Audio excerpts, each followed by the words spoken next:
एक गांव था सूरजपुर। इस गांव में संदीप अपनी पत्नी कोमल और उसकी बेटी चंचल के साथ एक छोटे से घर में रहते थे। संदीप सेठ मदन लाल के यहाँ उसके खेत में काम करता था। एक दिन खेत से आकर, हे भगवान, बाहर कितनी ठंड है। ऐसा लग रहा है जैसे ठंड के मारे कुल्फी जम जाएगी मेरी। हाँ, ठंड ने तो बुरा हाल कर रखा है, चैन ही नहीं है। मैं अभी गरम गरम मसाला चाय बनाकर लाती हूँ आपके लिए।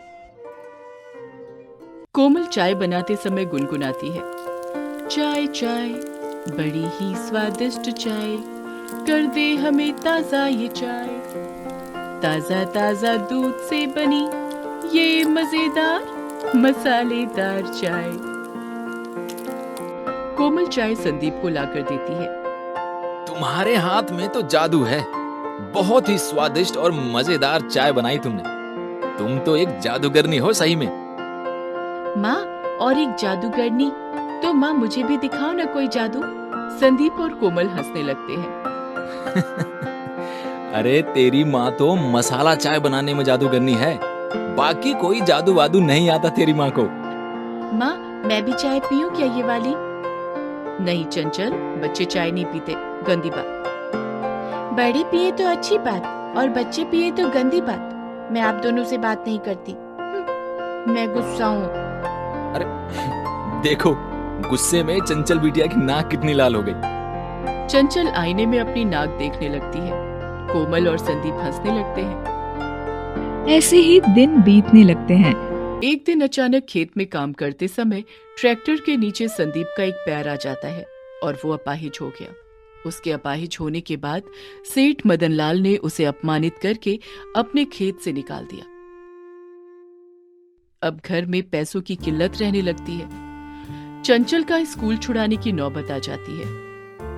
कोमल मदन लाल के पास जाती है तो मदन लाल पैसे के बदले घर मांगता है, जिसे कोमल मना कर देती है, क्योंकि अगर वो मकान बेच देगी तो वो रहेंगे कहाँ। कोमल परेशान होकर सोचने लगती है कि आखिर अब क्या करे, कहाँ से लाए पैसे। तभी वहां चंचल आ जाती है। माँ, क्यों ना आप वो अच्छी वाली चाय बनाकर बेचो। भले बच्चे नहीं पी सकते, लेकिन बड़े लोग तो पी ही सकते हैं। कोमल को सुझाव सही लगता है और वो चाय की एक छोटी सी दुकान खोल देती है। चाय ले लो चाय, मीठी मीठी चाय, स्वादिष्ट मसालेदार ताजा दूध की चाय, एक बार पियोगे बार बार आओगे, चाय ले लो चाय। कोमल की चाय इतनी स्वादिष्ट थी कि बहुत जल्द कोमल ने बहुत पैसे कमा लिए।